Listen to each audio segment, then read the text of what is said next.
Hello viewers, it's Josie. Welcome back to Eclectic Movie Reviews. And today I'm going to be discussing, please forgive the sound of the washing machine going on right now. I'm doing a wash load. I'm going to be discussing doing reviews of some films that could be an awards conversation. The first part, are going to be non-spoiler, just general thoughts for Blue Moon, If I Had Legs I'd Kick You, and Little Amelie. And then the next part will be some spoiler thoughts on Frankenstein, Bugonia, and One Battle After Another. Okay, so let's start with Blue Moon. On the opening night of Oklahoma, we follow Lorenz Hart having conversations with people at the bar. For those of you who do not know, Lorenz Hart was a prolific lyricist in American show tunes, and some of his most favorite songs that he wrote lyrics for include Blue Moon, My Funny Valentine, and The Lady is a Tramp. He and Richard Rodgers of Rodgers and Hammersteins used to be partnered in songwriting. Their duo was called Rodgers and Hart. The two split professionally. There were creative differences as far as what kind of stories they wanted to tell. Lorenz Hart wanted to go darker, whereas Richard Rodgers, who in this movie is played by Andrew Scott. I forgot to mention Ethan Hawke plays Lorenz Hart. And then Richard Rodgers is played by Andrew Scott. Okay, so Richard Rodgers wanted to go lighter and more optimistic, in contrast to Lorenz Hart. And an even bigger factor in their division was Hart's chronic alcoholism. Obviously, that complicated work ethic. I love how neither Lorenz Hart nor Richard Rodgers are depicted as the villain in the fallout of their creative partnership. You understand how Lorenz Hart had creative vision, but was ultimately too clouded by his own chronic depression and deep trauma. On the other hand, you also understand how Rodgers would no longer want to collaborate with someone with such an attitude long term. His reasons are completely justified. Ethan Hawke excellently balances the melancholy and the humor of Lorenz Hart. The way Ethan Hawke delivers certain lines with such cynical snarkiness provides the film with such an engaging rhythmic flow. The conversations Lorenz Hart has with the people at the bar are quite hysterical. I was not expecting to laugh during the movie as much as I did. Bobby Cannavale plays the bartender. He's got a funny delivery. Margaret Qualley is super lovely as Elizabeth Weiland. She's super lovely as Elizabeth Weiland, a costume designer and protege who exchanged letters with Lorenz Hart. E.B. White is a character in this movie, and there's a scene where you find out how he got the idea for Stuart Little. All these aspects is what adds surprising fun to this chamber piece that could have been executed dully in the hands of a lesser filmmaker and writer. Certainly, that's a testament to Robert Kaplow's screenplay and Richard Linklater's directing. The film is educational about theater history without feeling cookie cutter like other cinematic biographical depictions of such artists. Ethan Hawke absolutely deserves a leading actor nomination. Makeup is also is also a worthy mention. And I would also nominate this for original screenplay. I think it's really sharp writing. Next up is If I Had Legs, I'd Kick You, written and directed by Mary Bronstein. She is the wife of Ronald Bronstein, who co-wrote a couple of the Safdie brothers projects, including he co-wrote the screenplays for Daddy Longlegs, A Good Time and Uncut Gems and Josh Safdie's upcoming Marty Supreme. So If I Had Legs, I'd Kick You is centered on a psychologist named Linda, played wonderfully by Rose Byrne. She is the mother of a child with a nutritional related illness currently, and she's currently on a feeding tube, her daughter is, and Linda's husband, Christian Slater, is a pilot, so he's obviously away a lot. We don't really see him much throughout the entire movie, only more so towards the end. And there's a hole in her ceiling. Linda and her daughter have to stay at a motel for the time being until the hole is fixed. On top of that, her daughter's doctors want her to reach a certain weight gain goal with her condition. That and the fixing of the hole are the two intersecting ticking clocks of the narrative. The movie does not sugarcoat the difficult aspects of parenting. Linda does not always make the most responsible decisions as a mother. In fact, throughout most of the movie, her mental health is not in the best state. Nevertheless, we feel empathy for her because we understand her frustration from all the pressure she is under as a parent. This is not to say that Mary Bronstein is excusing Linda's actions, nor is she judging her. The goal of the narrative is to have empathy for busy mothers and those in personal crises, such as akin to hers. And there are other interesting characters who pop in and out throughout the movie. At the building where she holds her counseling sessions, there is another therapist played by Conan O'Brien, and one of their clients, her clients is played by Danielle McDonald from Dumplin', and she's a mother of a baby who's quite paranoid. I don't think she's an official client of his, but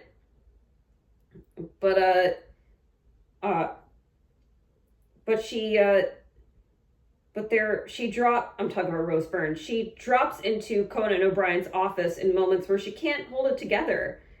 And he's quite good in this movie, I have to say. And there's a motel worker played by Aesop Rocky who's really funny. And when it comes to the accolades-related conversations about this movie, Rose Byrne is the main topical highlight, and deservedly so. She 1000% is worthy of an Oscar nomination. I also want to give credit to Mary Bronstein for her writing and directing of such a complex character. Like what a lot of other reviewers of this film have pointed out, the editing and pacing is very much like that of a Safdie brothers films.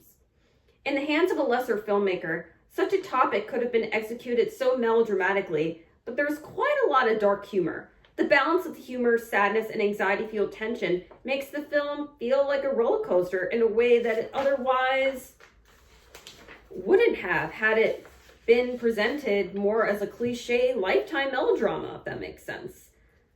I'd like to see this get screenplay mentions throughout the award season as well. The narrative comes from a personal place in Mary Bronstein's life. Her own daughter was diagnosed with an illness similar to the one Rose Byrne's character's daughter has in If I Had Legs, I'd Kick You. Mary Bronstein has said that during this time, she experienced an existential crisis that gave her the idea for this movie. In addition to her writing, I was really impressed with Bronstein's camera work. There's some visual tricks in this film that almost veer into surreal territory. One unique shot of hers is not to a choice of hers is not to show the daughter's face until, I don't want to say when in the film, but later on.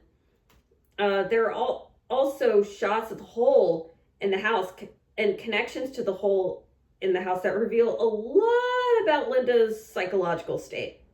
I'm really interested in seeing what Mary Bronstein does next in her writer-director career. Now, this is not her first feature. She directed another film before, years ago called Yeast, which I had not seen.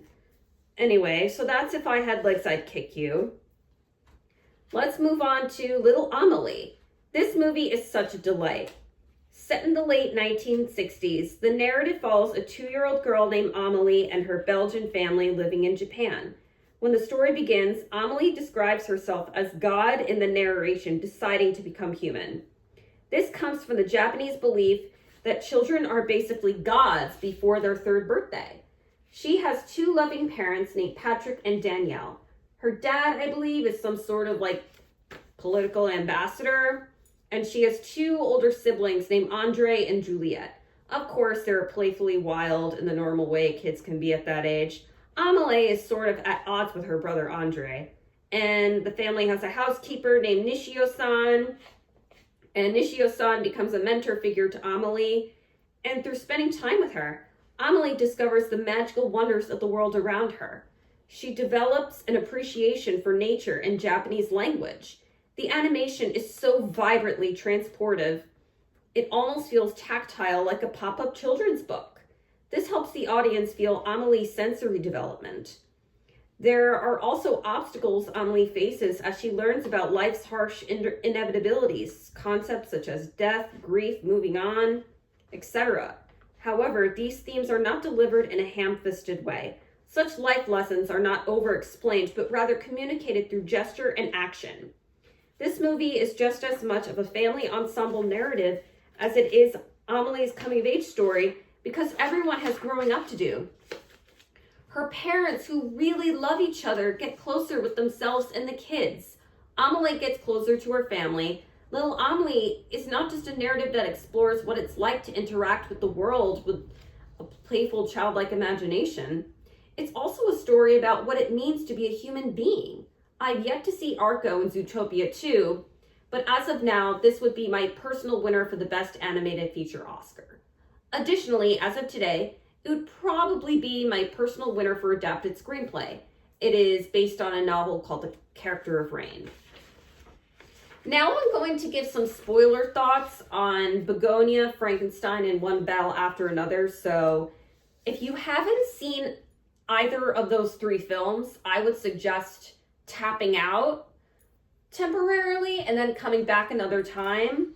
So let's talk about Frankenstein first, Guillermo del Toro's Frankenstein. I want to talk about the changes made to the original source material and why they work. The change number one I wanted to discuss, the creature not being able to die. This reminded me of Death Becomes Her, with how Meryl Streep and Goldie Hawn's characters could not die. It's interesting how the creature views this as sort of a limitation rather than a superpower, because rather than death taking away any suffering, he has to continue through it. Number two, the changes to Elizabeth, played by Mia Goth. In the novel, Elizabeth is I think she's like an adopted childhood cousin whom Victor later marries. And in this film adaptation, Victor's younger brother Baron, played by Felix Kammer from All Quiet on the Western Front, and Elizabeth are engaged. Victor here has unrequited infatuation for Elizabeth. She is given much more agency than she is given in the novel. Elizabeth is one of the creature's only friends when he's first beginning to interact with others.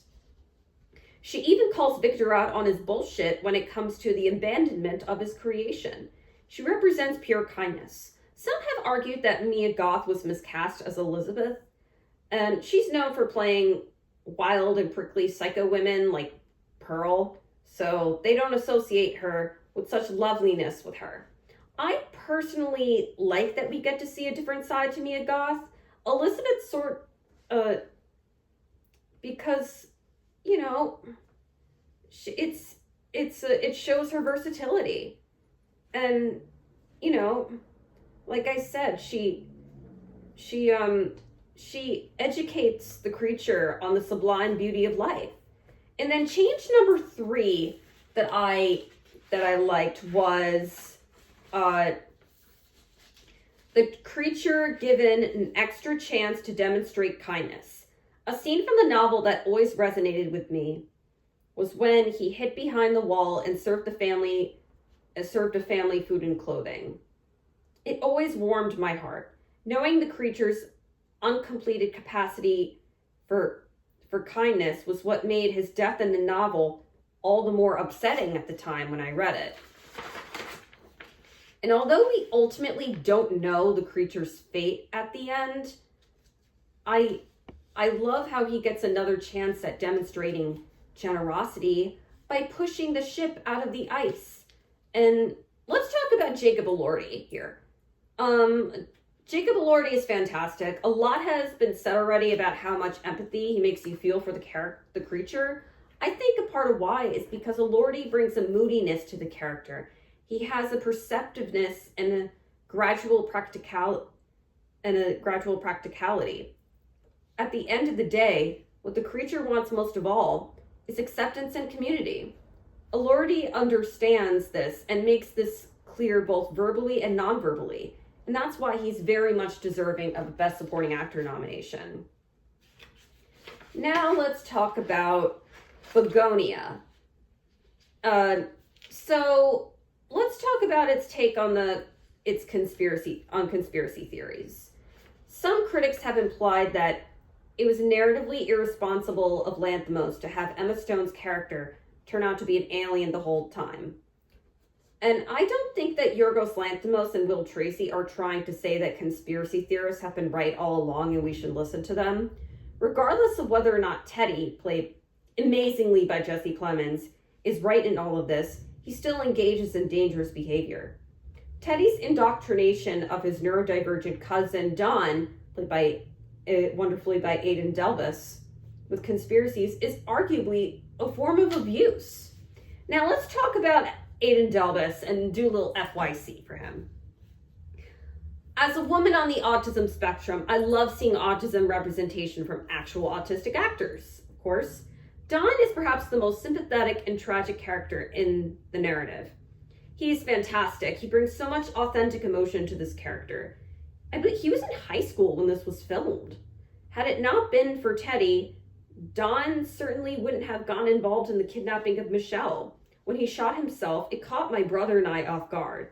Before his suicide, he said something that is very sad, but also has some harsh truth to it.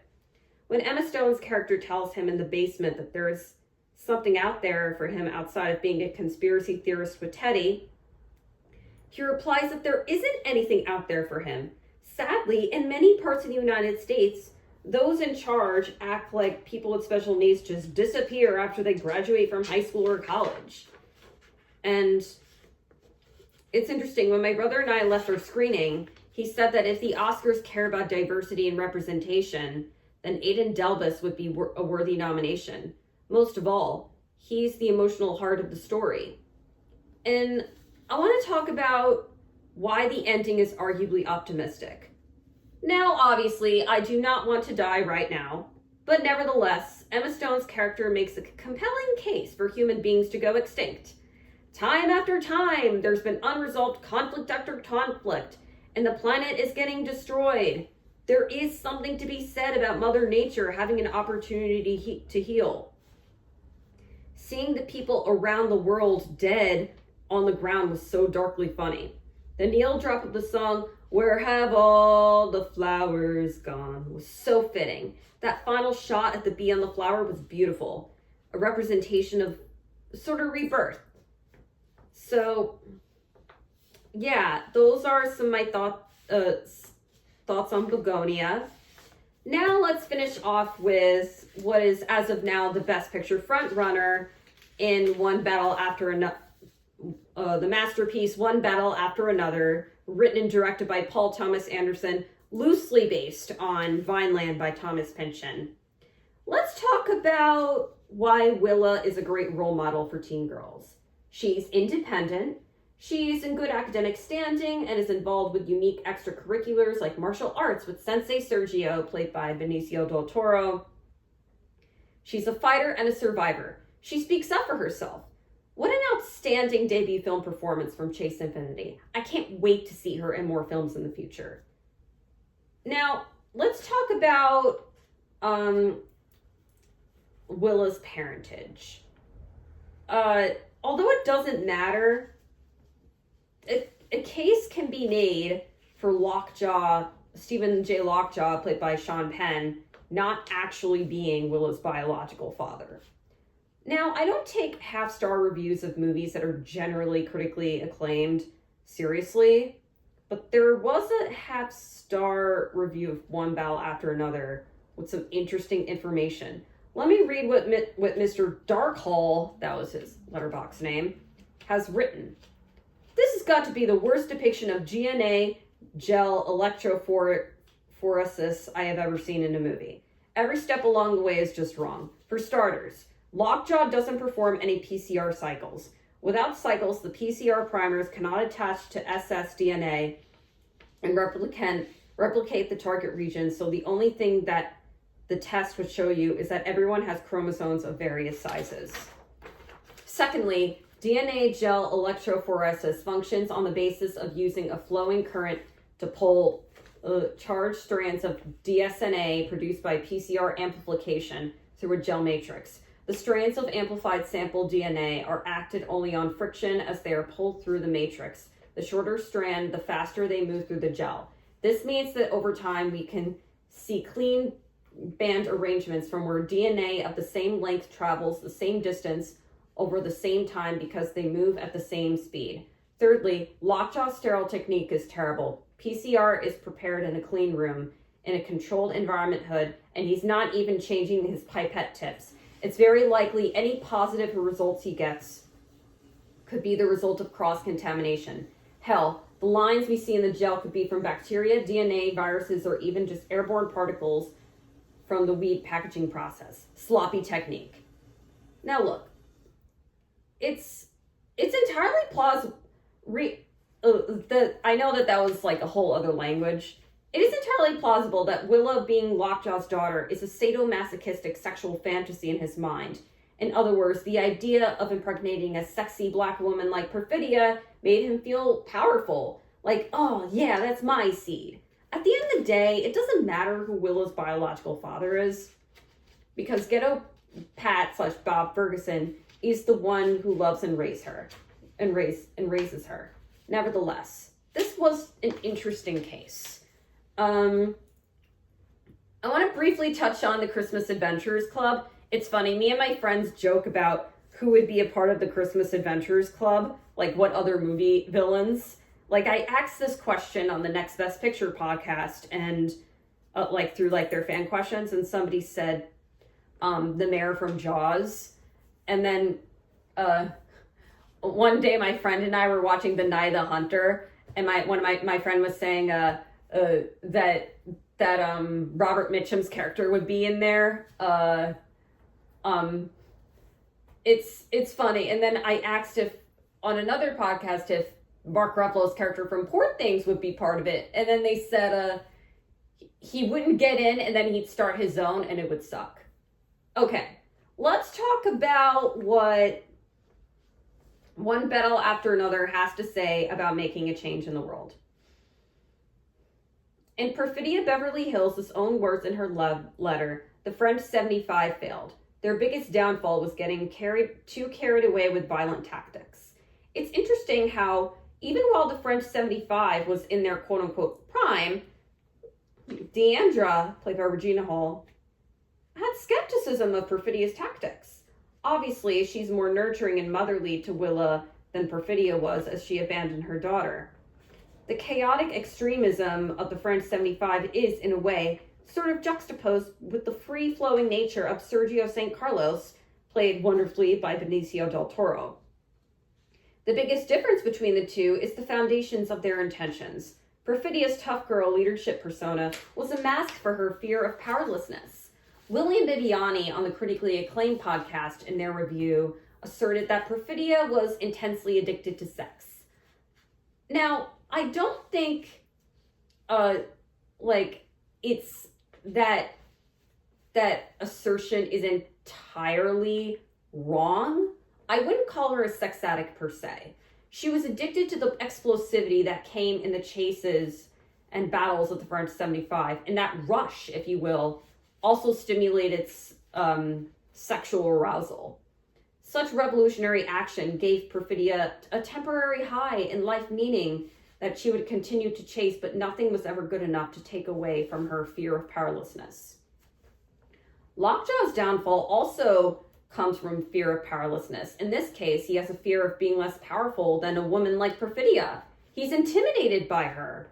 And that's what makes him part of what makes him so sadomasochistically attracted to her. On the other hand, Sensei Sergio's Underground Railroad for the migrants is operated more so from a place of genuine love for his community. I don't believe that PTA is saying that this kind of loving kindness and reverence that Sergio St. Carlos has for helping others is the solution that magically wipes away all societal problems. Such action is certainly effective, but there are, of course, practical limitations. For instance, Sergio's kindness is what keeps the migrants in his Underground Railroad safe, but it doesn't destroy racism altogether, nor does it stop the Christmas Adventurers Club. In Perfidia's letter, she asks Willa if she has love, and I think she does. She has a father who loves her. She's the most important thing in his life. Willa's under the mentorship from Sensei Sergio, and she had Deandra was able to help at times, and this puts her in a better position to make change in the world than her mother was. This is not to say that everything will be sunshine and rainbows. As the title suggests, striving for societal change is one battle after another. An individual does not have to save their entire nation in order to be a successful agent in changing the world for the greater good. Just demonstrating kindness towards one's community could be good enough. That said, the best that an individual can do is put love first. So those are my thoughts for now on some releases. I will be back with more discussions. It was a pleasure doing these reviews and analyses. Thank you for watching. Goodbye for now, and happy Thanksgiving.